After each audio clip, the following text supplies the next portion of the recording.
Hey yo, what's up y'all? This is your boy DJShoeshine coming live right now from Love Has No Disguise V-Spot Body Lounge and Spa here in Shreveport, and this is another 24-hour hustle exclusive.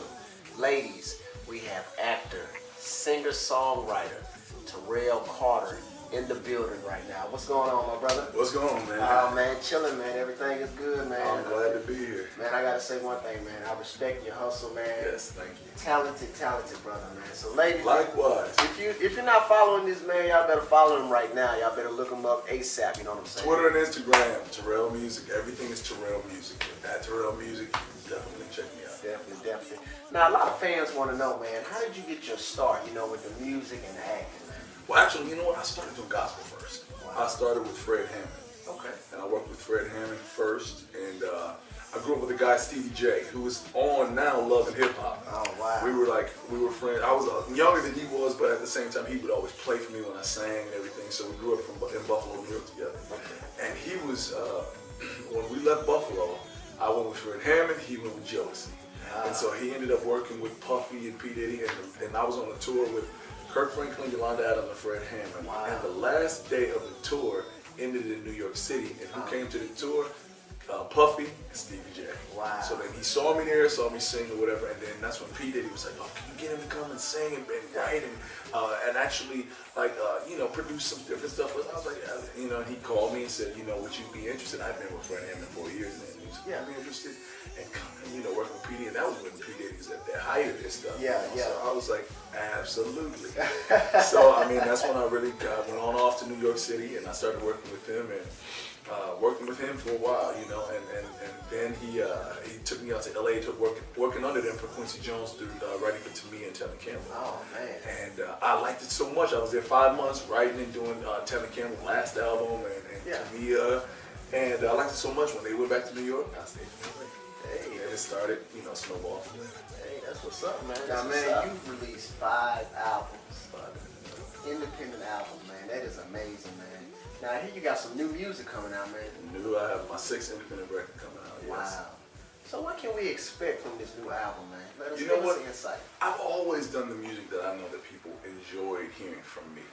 I know what's on the radio. I know there's a lot of, the up-tempo dance stuff, and a lot of the EDM music is really popular now too. And I've touched on that. I did a one EP that was supposed to be called used to me doing a lot of the ballads, and so I did one album which was an EP which just bridged you to this album that's coming out of all up-tempo EDM songs that I just wanted to do because I actually love that kind of music too.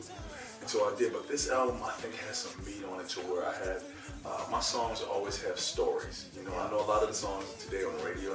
There's some songs where it ain't about a story. It's just about the beat and a couple words, and you just be wiggling with it. That's it. And which is great. It's fun. It's fun music, and that's what music is supposed to be. But I enjoy writing stories, and I enjoy writing songs where people really want to listen and listen to where it's going, and songs for healing, and songs for relationship situations, and songs for people that have been through things, good, bad, whatever it is. But I like to write songs that really kind of give you something to listen to. Yeah, definitely, man. I love storytellers, man, and also I love duets. So. Yes, I got some duets, and you'll be pleasantly surprised. Okay, man. Well, I can't wait. Now, sure, I know the ladies can't wait neither. So, do we have a timetable of when it'll come out? Well, you know what? I was thinking about I wanted it to come out at the end of this month. I want to do it at the end of November. And at the end of November, kind of be around the Christmas time. There's a volume 1 and volume 2. So I'm going to do this one at the end of November, and then I want to do volume 2 next year around Valentine's Day. Okay, cool. That'll work. So we definitely going to have to try to get the brother back down here to Shreveport, man. Album release party in full effect. So y'all keep locked on my page, DJShoeshine, all that good stuff for more information about this. Absolutely. Now, Terrell, we've seen you in the Tyler Perry plays, man, in the movies as well. What is it like working with a genius like Tyler Perry? I mean, it's wonderful. Tyler Perry's a perfectionist, and that's why he's where he is today. I think that I was there before he had any movies, and I was there when he had Medea's Class Reunion was my first play with Tyler. And working with Tyler, it's an amazing experience to see people. I think that working with all of them, at the time, and we're all still like a family, really, especially me, David, Tamala Man, and Demetria McKinney, who played my wife, and Meet the Brown. She was on House of Pain. A lot of us are still just, I mean, we texting and talking every day. Yeah. And the thing is to work with such talented people. There's nothing more amazing than when you're the kind of singer, you're singing, and then you look, and Tamala Man is like looking back at you, singing in a way that's making you think, I always, every night have to bring my A game. It is the most amazing feeling, man, because you just like, you're a part of something that's just like magical, and it's something that you've always wanted to do. So you're doing it at the best level with the best of the best. So when you see that, it's just like it's therapeutic for you. It's something that you feed off of every night. You know, you can do the show 300 times when we're on tour per show. You know, but at the same time, you're just like, every night is a different night and a different experience. And with Tyler Perry, you never know what you're gonna get, because even though we did scripted shows, he would go off script, he would ad lib, he would come out as Medea, and you were just as entertained as the audience. Yeah. So you know, working with him it was an experience that I've worked with everybody from Quincy Jones and Dr. Dre and Christina Aguilera, but working with Tyler Perry was definitely special. It was special for my career, and wonderful and instrumental, and a platform for me to get in front of the camera. But at the same time, it was something that was such a learning experience, because it taught me how to run my own business. It taught me how to perform. You know, I had a wonderful talent as a vocalist, but Tyler Perry was the actual one who told me, like, in the beginning of the nights, he was like, they're waiting for you to kill them. And you gotta, he says, you vocally are killing them, but your performance, you gotta kill them just as hard in your performance. And then I realized, and I understood, there was times when I remember seeing Boys and Men versus Jodeci. Vocally, Boys and Men, there was no way that Jodeci could touch them vocally. Oh, no. But performance-wise, Jodeci will whoop them every night, and that's the difference between standing there and singing. And there are times for that, but there's other times when you just go for it and you kill it. And I understood, and that's what made me a performer, to do those plays, to be able to sing a certain way and give you these amazing vocals, but to be able to perform it to where they're just like jaw-dropping. And Tyler Perry taught me that. Wow. Now, a lot of actors that I know have taken their talents from being on camera to being behind the camera.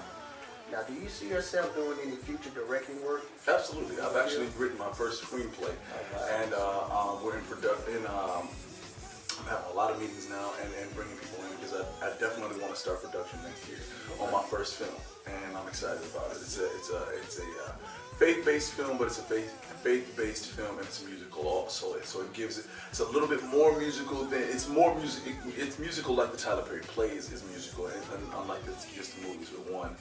It'll give you that Dreamgirls feel, but the storyline is definitely more dramatic. Okay. Well, check this out. If you need a main guy, I'll be your guy. You got me. Now, I don't know about the singing, but hey, check this out. I'll be your main guy. You know what I'm saying? So what's about this book that you're working on, my brother? Well, it's about my actually my story. You know, and my story it's not completely different than others, but I have a dramatic upbringing and a dramatic story myself. My mother was 11 when she had me. She was actually raped by my father, who was 25 at the time. So, you know, that in itself was just crazy. You know, I started out just, you know, crazy. And then to go through that, my mother had her leg amputated at birth. She had, you know, a lot of internal, her organs didn't fully develop. So she was just someone who you would never have expected to have a baby. And then when they found out she was pregnant, she was 8 months pregnant. Wow. So it was no going back, you know. So it was just the options of adoption or whether she was going to do it. And luckily, my grandmother said, you know, blessingly, my grandmother said, you know, this is what I got. She said, no, this is what it is, and this is what we've been dealt, and we're going to try to, you know, keep this baby. And there's something special in this. Obviously, there's something good, you know, that has to come out of it, and I'm glad that she did. And it's just funny, like I was telling them last night. And, you know, my mom was 5 feet tall, if anything, you know, really dark, and just I look nothing like her, and I look exactly like my father. So it's, you know, with him denying the whole situation, saying I didn't do this and this, you know, and it was during that time, and then there was no denying it after a while. And I've lost my mother and my father, you know, actually to cancer, and my mom died of just, she always had her medical issues growing up and everything. So she succumbed to those medical issues, but the blessing in that was that I still became, this person that I became, and I have a heart for young people to always say to them, you can be a product of your environment, but the product that I am of my environment is to say that I'm not going to be like this. Yeah, exactly. I'm not going to be like what I saw, or I'm not going to grow up and be like what my dad was, just because. That's no excuse. The only excuse is that you see that that's what the foundation was. This is what was in front of me. Well, I decided that I'm going to do this. And it's easy to say. It is very easy. It's hard to fight against that. It's very easy to fall into what you were given. And if it wasn't great, if it was, wonderful, sometimes people still go the opposite direction, but that's what it is in the book that I'm writing, is a book about my entire story, and I'm actually going to turn that into a screenplay, and I want to do that as my second movie, but I want to get this first one out, but that's the book that I'm writing. That was a question I was just about to ask you, so, you know what I'm saying? So, looks like I'll be in 2 movies. I'm speaking that into existence. Speaking it into existence, it's all about relationship. It's all about relationship. That's how it starts. That is. Exactly. What are some current projects you're working on with them? I just finished the movie. Well, I didn't actually finish a movie. I was working on a movie in Kurdistan, Iraq. A movie called Curse of Mesopotamia. It's a psychological thriller about an actual Iraqi legend. It's called the story of Kawa, which is a story about, it has kings and queens and things. It takes place in 2014 and in 600 BC. So you actually are playing 2 characters. And I play a sports agent. And there's a situation where there's this demon that is keeping 5 people up at night with the most horrific nightmares you ever want. I mean, this is past Freddy Krueger.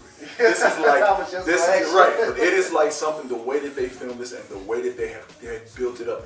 This thing is this close to killing you every night, and it's waking you up every month. Like you're just losing it. So it's destroying your life. You can't sleep, you can't rest, you can't relax.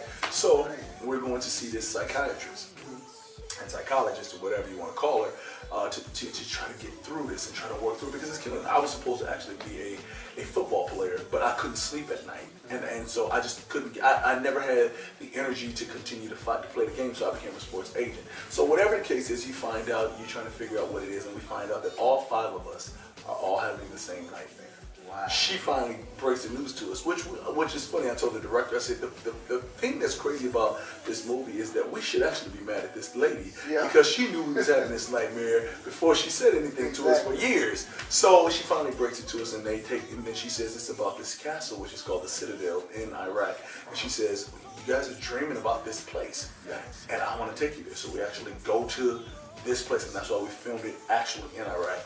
And we go to the Citadel, and then that's when it opens up everything, and we realize why we're having this dream, why this demon is after us, and it takes us back in time to 600 BC, and we realize that all 5 of us knew each other in another life, and there's some things that happen. I don't want to give it away. There's some things that happen, and that's what is getting ready to take us on a journey. It takes you on a journey, but you have no idea. And to be able to play the characters, because you see in the trailer, you see the 2 characters, so I didn't give anything away. To be able to play the character of the sports agent in 2014, but yet at the same time, I played a warrior. And a warrior, and like the head warrior to the king. And when I tell you that this movie reminds you, when I did some of the sword fighting and the training for the sword fighting, I mean, I was exhausted and hands cut all up, and my knees are skinned up because they didn't play. This reminded me of Troy and the things like that. They really gave us that same thing. And this movie's going to be great. And it's going to air all over the world because they chose 5 different actors that were from all the different markets. They wanted to market it to the people that you had, So they got me because they knew I did all of the Tyler Perry stuff, and I was on X Factor, and then I had the African American market along with the people who wanted to see me sing. They have another young lady from Paris, and she's a star from Paris. She also did a lot of there's a director there that's huge, so she worked with them. So they chose people, that had their fan base and following, and they put all 5 of us together so it can be across the world. And we're looking forward to this movie, 2015. But because of the ISIS rebels and the situation that was going on, we had to stop production because they were getting closer to where we were. And we start back up in Dubai or Morocco. Either way, I'll be fine. We did 60% of the movie, but I'm glad now to be able to fly to another part of the world and finish this movie. That's it. What's up? So y'all be on the lookout for that movie. Please, Curse of Mesopotamia. It is going to be something, not just because I'm in it either. it is actually going to be an amazing movie. And to see a movie that's different, you know, it's not just a love story. It's not, you know, I love doing things like A Man 2, but it's not, you know, just those kind of movies. This is like something that you dream about doing. Because I want to start doing a lot of the action movies and the Spartacus and stuff like that. And this was the gateway for me to be able to do that. Yeah, I mean, you definitely look like that guy, that action-packed guy. Man, that was what my dream was after I started accomplishing all the other dreams. I said, you know what, I want to do those before I'm, you know, Morgan Freeman's age. So before that comes, I want to do like some action movies. How you doing? This is Terrell Carter. I want to shout out 24hourhustle.com. Y'all got to check them out for all the latest and the hottest apparel, the gear, the hats, whatever it is that you're looking for. Just go to 24hourhustle.com. Trust me, the stuff that they have is excellent, hot, the hottest stuff. 24 Hour Hustle.